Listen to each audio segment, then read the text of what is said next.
சிற்றஞ்சிறு காலே வந்துன்னை சேவித்தும் பொற்றாமரை அடியே போற்றும் பொருள் கேளாய். சிற்றஞ்சிறு காலே வந்துன்னை சேவித்தும் பொற்றாமரை அடியே போற்றும் பொருள் கேளாய்.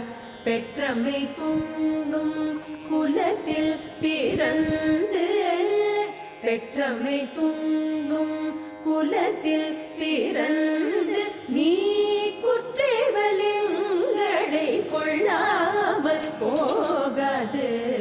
இற்றை பறை கொள்வான் அன்று காண் கோவிந்தா. இற்றை பறை கொள்வான் அன்று காண் கோவிந்தா. எற்றைக்கும் பிறவி